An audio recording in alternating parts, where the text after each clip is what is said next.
Welcome to Tips, the Townsend Institute podcast series, a show produced by the Townsend Institute at Concordia University, Irvine.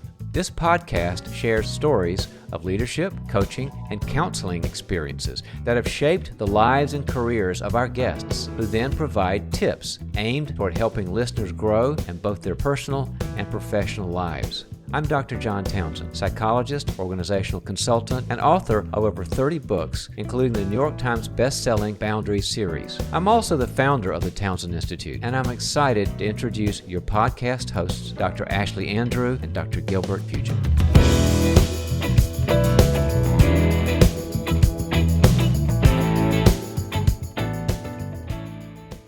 Director, dean, professor, coach, author, husband, father, and a true servant leader are just some of the characteristics that describe today's podcast guest, Dr. Kent Schlichtemeier. He currently serves as director of Concordia Irvine's Servant Leadership Institute, helping equip and empower today's educators. Kent truly is an example of one who walks the walk. He doesn't just read, write, and present on leadership. He models it day in and day out. He co-authored the book 10 Timeless Leadership Principles, is a must-read for both new and seasoned leaders. Today's episode is just as inspiring, so let's get started.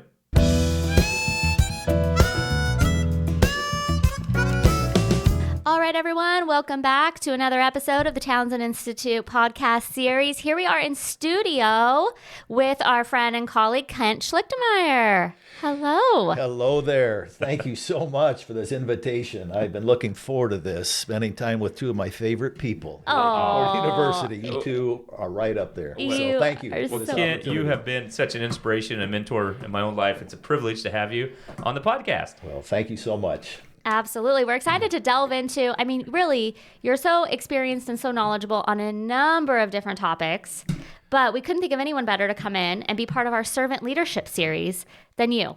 So we're going to jump right into it. We want to hear a little bit about, kind of your working definition of what it means to be a servant leader and how your experiences in life have really kind of put you in this role. Well, very good. That's a good question to start with. First of all, let me say that I do not consider myself to be an expert on servant leadership. I am one that is studying servant leadership a lot, and as I get older, am more committed to becoming a better servant leader. But I have been studying servant leadership, and the simple definition that I like to use as a servant leader is someone who strives to serve others above self. And I believe that servant leadership is a theory that is being taught in colleges and universities and military academies around the country and even high schools, because it's a theory that leads to success in organizations and teams. But I also believe that servant leadership is more than a theory. Servant leadership is a behavior. It's a lifestyle. And in my life, I've had the privilege of being around many positive role models who have modeled for me that lifestyle. Beginning with my parents. I grew up in just a wonderful home to wonderful Christian parents.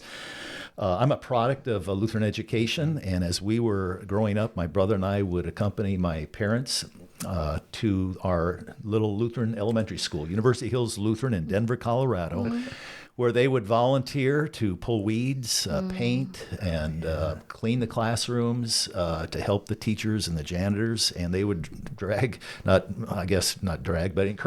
my brother David and myself to join them. You just happened to be in the car. I was in the car, and by golly, I learned to enjoy that and see that was a fun thing to do as a family and to just be part of the ministry at our Lutheran elementary school.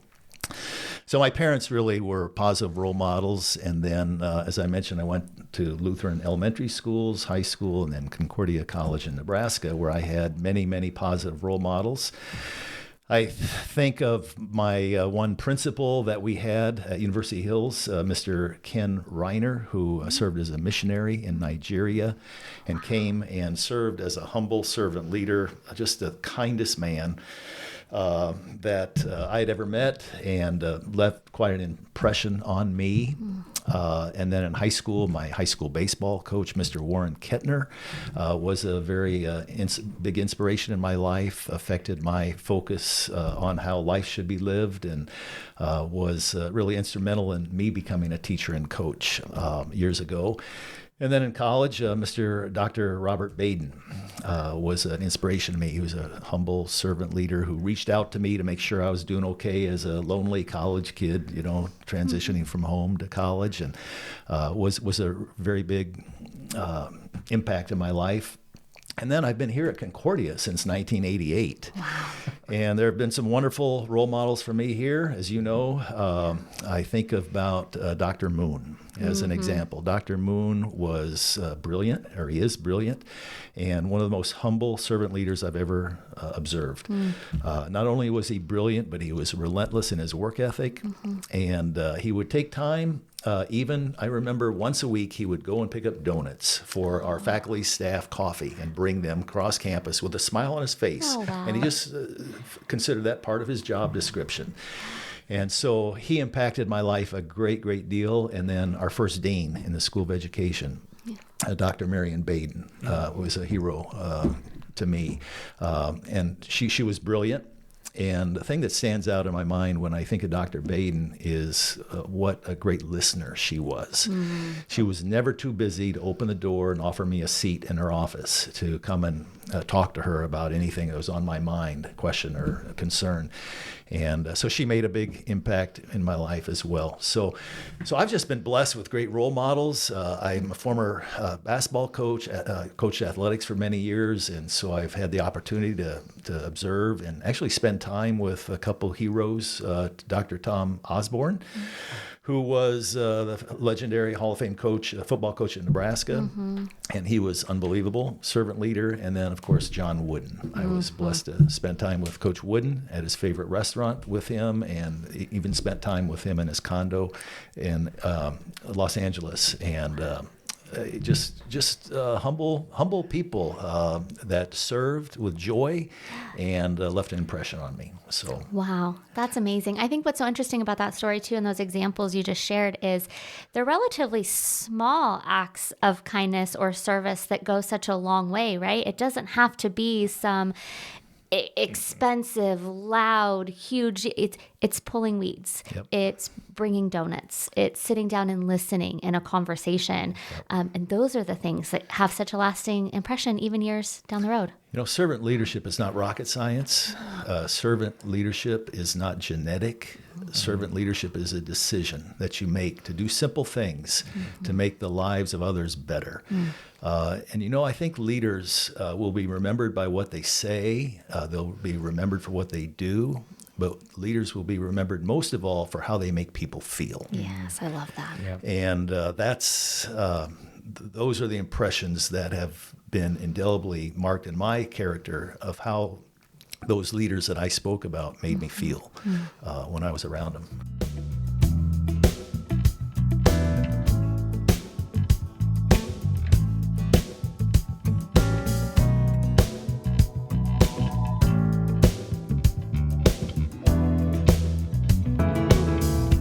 You've done a lot of work, right? When we think about servant leadership, you've even created the Servant Leadership Institute. I mean, there's probably a whole podcast in that, right? I mean, getting the grant and making this happen and all of that. Can you explain a little bit about this model that you created from the Institute and why you found it to be so impactful? Well, the Servant Leadership Institute is an outcrop of the vision of our School of Education. Our School of Education has always been focused on developing servant leaders. Our vision statement is to be a distinguished school of education that attracts, equips, and supports candidates aspiring to be wise and honorable servant leaders in education. And we've always had that focus. But in December of 2020, we were blessed to have a conversation with some representatives from the Kern Family Foundation who reached out to us by their own admission by divine intervention. They picked us out of a lot of other universities in the country to have conversations with about their desire to provide money to universities like ours who are committed to develop candidates with strong character, i.e. servant leadership characteristics. And we said, well, that's in line, that's congruent with our vision in the School of Education. So we were very blessed to receive a nice grant, and that enabled us to create the Servant Leadership Institute.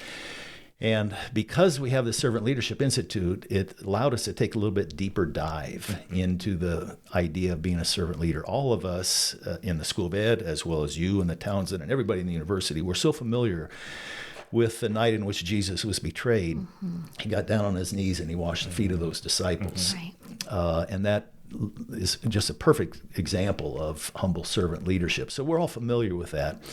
But the Servant Leadership Institute allowed us to really analyze what are some bottom line essential virtues that are part of being a servant leader. So School of Ed had conversations, and we came up with 4 virtues: humility, honesty, compassion, and courage. And so we're committed to trying to help inculcate those virtues into the lives of our students in all the programs in the School of Education. And we have embraced Paul's words of encouragement in Philippians 2, verse 3, where he says, "Do nothing from selfish ambition or conceit, but in humility count others more significant than yourselves." And so that's the vision of the School of Ed. That's the vision of the Servant Leadership Institute, to help as many people as we can become more effective servant leaders, and really change the focus from being centered on me to others. Mm-hmm. And that's a kind of a hard sell in our society at times, but we want to not only model that, but we want to teach it specifically, how to focus more on others, because we think we'll be much more effective leaders in today's schools. Yeah. And that even goes back to the examples that you gave earlier, that people that have influenced you. I mean, they certainly rose to a level of leadership, but then they were focused on the people, that they were leading, right? Or influencing. And I just think now you're able to really integrate that and use that into the Institute, which is very powerful. You talked about how simple things leave a lasting impression on a person. In regards to servant leadership. When I met Dr. Tom Osborne for the first time, I met him the day after they lost the national championship football game to Florida State in the 90s. Oh. And he was a featured speaker at a coaching conference in Anaheim. And I was privileged to be able to attend this breakfast speech of his. And there were hundreds of people in attendance. And I saw where he was sitting, and I went over, and I'm just a little peon in his world, but a big fan of his, and I went over to introduce myself, and he's sitting down. And I went and stuck my hand out to him and said, "Dr. Osborne, my name is Kent Schlichtemeier." Mm-hmm. And he took the time to stand up and turn and look me in the eye and shake my hand. He didn't have to do that. He was a featured speaker in front of thousands of people here in just a few minutes, but he took time to make me feel like I was important, and I was a person of value. Yeah. So, little things that indicate that we're thinking about you more than ourselves. Yeah. Wow. These are all so many great examples. And, you talk about how in the School of Ed, you're really wanting to teach this in your curriculum, whether it's to your teachers and administrators in your program, and then for them to continue to foster that in their classrooms. How do you teach something like servant leadership?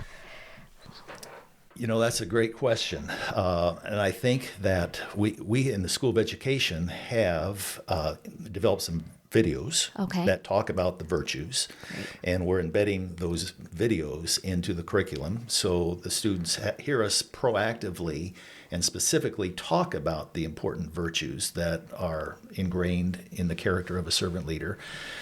But then more than anything, it's modeling. Yeah, it's how we treat the student from the very first moment they interact with us at our university, all the way through their program and at graduation.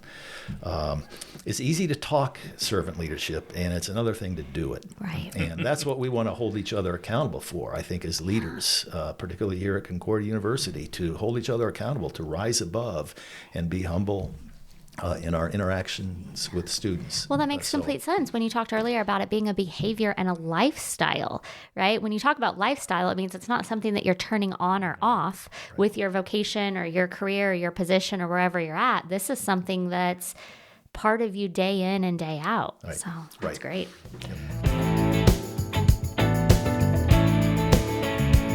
When you think about it, servant leadership, you focus really on empowering others, right? How do we make people better? Can you think of some real-world examples how this leadership style has maybe impacted teams or organizations that you worked with? You know, if you go to Barnes & Noble or a library and pick up any book on leadership, inevitably there's going to be a chapter on that word empowerment. To empower. That's a real common buzzword in leadership literature today. And it's a very important one. To empower others as a leader, I contend takes some confidence and it takes some humility. Where you move from being a controller to an empowerer. And the research is pretty clear that as we empower others, more change, positive change is going to occur. And in my life, I guess one of the examples I would share is that in 1991, I was a junior faculty member here at Concordia. And we were going through a WASC accreditation cycle. Which everybody loves. Oh, we just love it. Absolutely love it. I was going to say Christmas time. Wake up in the morning and go, boy, I can't wait for WASC. For the next one. Well, yeah. No offense, WASC. I love you. I didn't know what it hit me because I was a kind of a rookie professor. I came in '88 and this was in '91. And so I was part of some basic WASC meetings. A committee, perhaps? A little bit. Yeah. However, what was interesting, though, we received some less than glowing remarks from WASC. We were in a little bit of trouble, not to the point that they were going to close us down, but there were some things to work on. A lot of things to work on. And the initial reaction, it was an interesting case study in leadership for me to observe, because the initial reaction by senior administration was one of defensiveness. In fact, they crafted a letter, a scathing letter that they were going to send to the WASC chair and say, how could you come up with these conclusions? Here's the reality, right? And we talked about this in faculty meetings, about this letter. I mean, everybody was just up in arms and just defensive, pointing the finger at WASC. But then our president, Dr. Ray Holm, to his credit, was counseled, made the decision. Collectively, I'm sure there were other people that were part of helping him make this decision. But he said, no, we're going to take it. And we are going to divide and conquer like we've never done before. And I'm telling you, guys, he must have formed 30, 35 different committees. We were in meetings all the time. But he realized this was a problem that we had to overcome, and he couldn't do it himself. And I think really the WASP process up to that review had been a little bit more the senior administration had cranked out the documents instead of an empowered effort. But he empowered the university to get involved, and we made some great, important changes. And that was a little bit of a turning point in Concordia's history. If you talk to historians, it was a very important turning point for us to get better. Yeah, you went from defensiveness to kind of like empower. The humility. Part. Yeah, this new mindset. That's right. Yeah, we are not all that we think we are. Yes, we can get better, and we're going to do it collectively. The other example I'd share is that I came here in '88. I was a women's basketball coach, and I inherited the team. I didn't get to recruit a minute, and we finished 7-22 that first year. Okay, so some work to do there too. Yeah. You were like the Raiders. The Raiders, yeah. Oh, good gracious! Here we go. The next year, I got to recruit, and we finished 4-23. It was worse. It was disaster. Oh, no. Yeah, it was one of the longest years of my life. I was still single at the time. I was not eating very well. I wasn't sleeping very well. It was a really hard. Yeah. So that impacted you physically then. It did. Yeah, as a leader. And I'd stay up late watching video. How are we going to get better? How can we win some games? And we're 4-23. Yeah. And guys, that was a turning point to hit bottom ground for me. That was the lowest I had been. I was a 33-year-old hotshot coach. I thought we're 4-23, and analyze, there are many reasons that we were able to turn things around the following 3 years, but one of the reasons is that I concluded that I was a controller too much. I was trying to do it all on my own and not empowering, not trusting the assistant coaches, not trusting the captains to do enough. And that was a mistake. And so through a lot of counseling, through other coaches that I respected, and soul-searching, reflection, introspection, made some decisions to empower the assistant coaches, where the assistant coaches are, some assistants were going to take the inbounds plays. I don't want to touch the inbound plays. You become the expert on inbounds plays. You become the expert on offensive screening. Okay, where just divide and conquer. Yeah. And so that took some confidence. It took some humility to do that, but it was a turning point. And I'm pleased to tell you we finished next year 21-7. There you go. Then 25-5, and then 25-6. There are a lot of reasons we got better. A lot of talent came in as well. But I think learning the power of empowering people was a lifelong lesson for me. Well, and trust, right? You had to trust those people. They built up a track record where you could trust, and then it paid off for your team. Yeah. Wow. Yeah. You know, I still struggle with empowering, even after all these years in education. It's not my greatest strength, partly because I hate to ask other people to do things that I think I should be doing. Yeah. But that's still a mistake. I know that's a mistake, because when you ask somebody to do something and they do it successfully, it gives you a chance to praise them and give them positive reinforcement, and it gives them a chance to feel good. Absolutely. So I still have to remind myself of that. I am not perfect in this Well, what area you're yet. modeling for them to go on and be in your shoes years down the road, to then when they have someone that they're able to kind of ask to do something, right? It's that domino effect.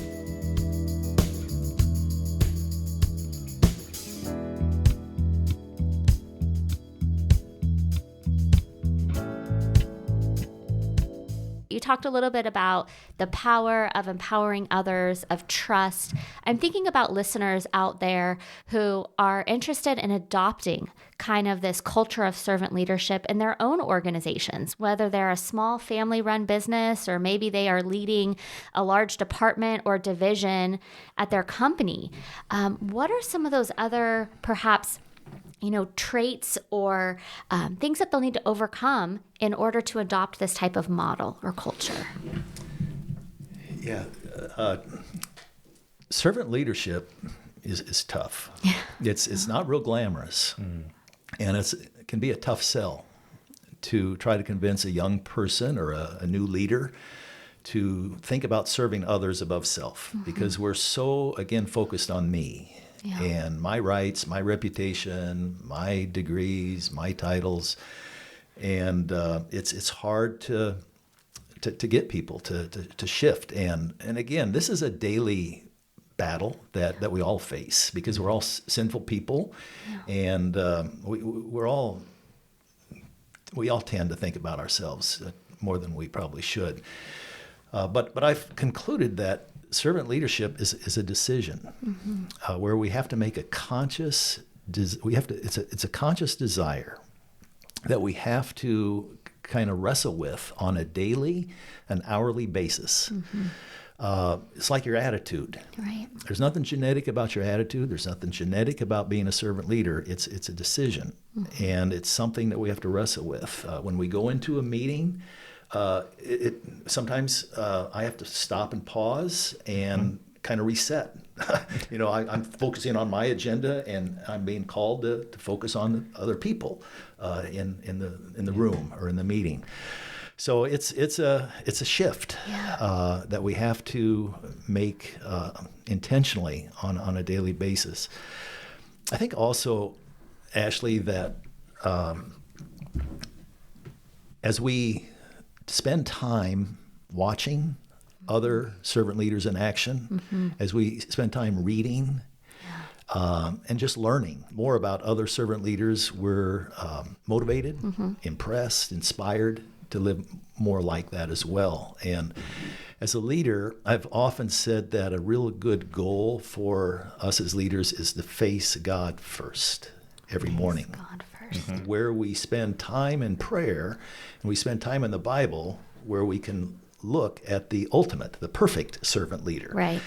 So leadership is an awesome responsibility. It's an awesome privilege, and I suggest that we need to face God first in the mornings before we get on the fast-paced treadmill and try to make decisions and interact with people.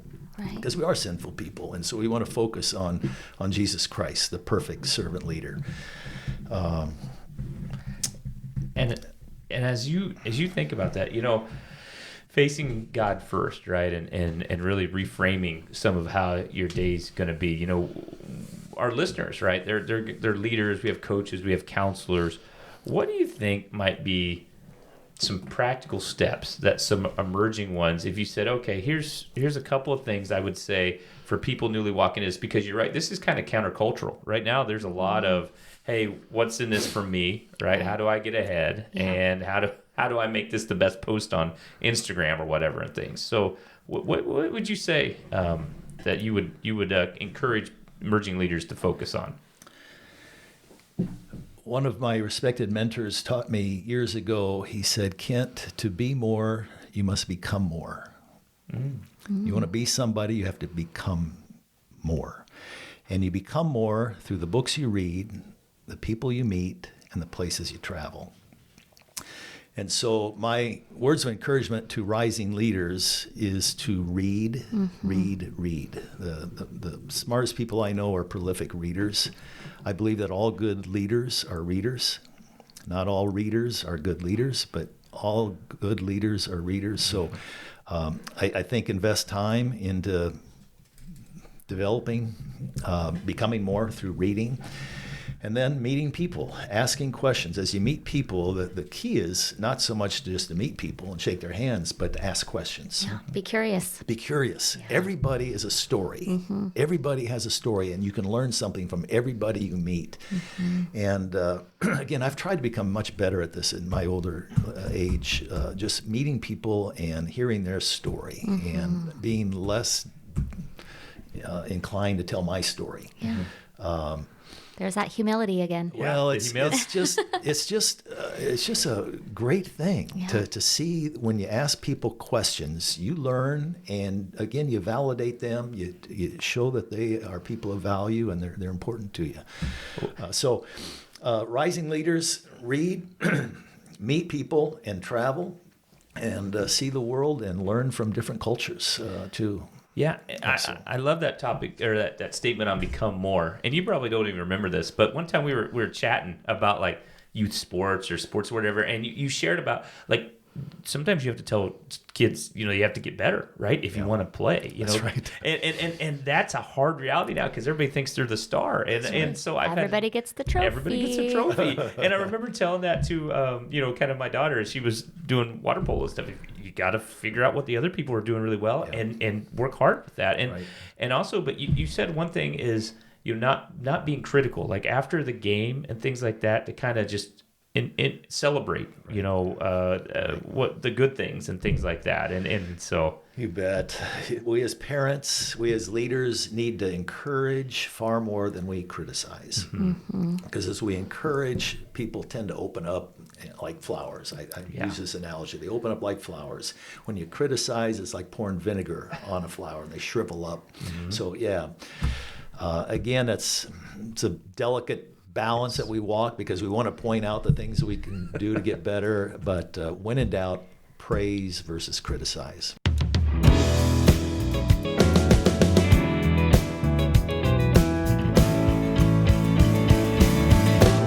Well, you talk so much about reading. We, of course, know that you are an avid reader, but you're also an author as well. So maybe you can talk a little bit about your book that I know you co-authored, and how maybe perhaps even some servant leadership principles are strewn throughout there. And then also I would love to hear, what are a couple of your go-to books? All right, when we're on that bookshelf or we're in our Kindle store, what should we be downloading to get some good examples? I should get out my phone. I keep all my books that I read on my phone, Do and you? I keep books that are recommended to me on my phone. Oh. But First of all, your question about the book, Jim Kunow, the director of the Masters in Coaching and Athletic Administration program, he's been a longtime friend, and we spent, I don't know how many years, 10 years co-authoring a book. It's titled Timeless Leadership Principles, Building Champions for Life. And it's just a compilation of our ideas and lessons that we've learned over many, many years of teaching and coaching. And it's got some good nuggets in there. I'd encourage your listeners to take a dive into it and see if it might be of help to them. Oh, it absolutely will. I can say as a reader, I have read the book, and it absolutely is, because it really gets at your point here about how it's a lifestyle, right? So like you talk about timeless leadership principles, things you've learned over life that you're continuing to talk about and model in the future. Again, it's not the turn on, turn off type of thing. It's a lifestyle. It's like a white kitchen. It's timeless. I never thought of that. There you go. Like, I don't know. That's what I've heard. That you put a. There you go. Go with that. It's a timeless thing. It doesn't go out of style. Well, there we go. Keep that in mind. I got to paint this weekend. There you go. Start painting. There you go. I'm actually started another book, and it's titled Servant Leadership 101. Oh. And I'm doing this one on my own, just putting down into print some of the ideas that I've had learned on servant leadership. I'm asked to speak to various youth, high schools or junior highs about leadership or businesses or whatever. And there aren't any really good books on servant leadership that I have on my shelf. That's a great example. A lot of testimonies and a lot of biographies and autobiographies of those that have, so-called walked the walk, but not necessarily a 101 book on Not how a to do 101 book. I should say there are good books on servant leadership, but the fundamentals, and that's what I'm trying to put together. That's great. But I just read a book titled Unreasonable Hospitality. Oh. It's written by the former co-owner of 11 Madison Park, which was rated the #1 restaurant in the world a few years ago in New York City. And it talks about how it's a given that the restaurant has to have excellent food. Right. Right. But to get to be #1 in the world, or to become a raving fan organization, you have to have more. And it's how you treat the customers. And so this book is all about treating the customers to differentiate themselves from the other restaurants by how they treat the people. And so there's some great applications to servant leadership in that book.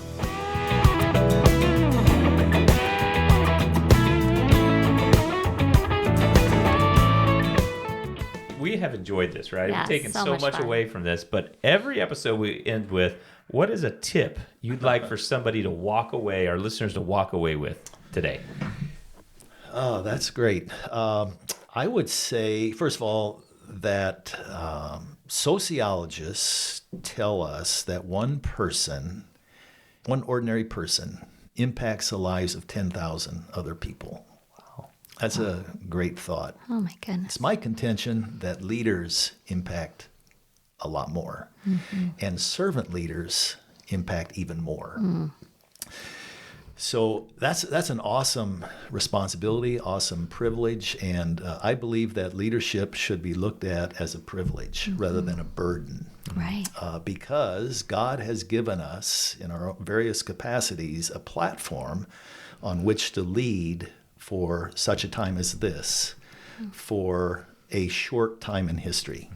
So we need to take advantage of whatever opportunities God has given us in our lives to lead and make the most of it, because God wants us to go ye therefore in all nations, baptize and teach, and help as many people learn about Christ, just be able to spend eternity with Him. So leadership, Gilbert, is a privilege rather than a burden. Leadership is a privilege. It's a privilege. Well, this was wonderful, Kent. We appreciate it so much, and keep us posted on that new book. I sure will. Thank you so much. It's been a real pleasure to spend time with you. Thank you. Thanks. If you enjoy the Townsend Institute podcast series, head to our website at cui.edu/Townsend to find out more about the certificates, bachelor's, master's, and doctoral degrees offered through Concordia University, Irvine. With programs in mental health counseling, executive coaching and consulting, and organizational leadership, we have a variety of faith-based programs dedicated to helping you fulfill your academic and professional goals. all the while furthering your competence, character, and connection. Again, that's cui.edu/Townsend.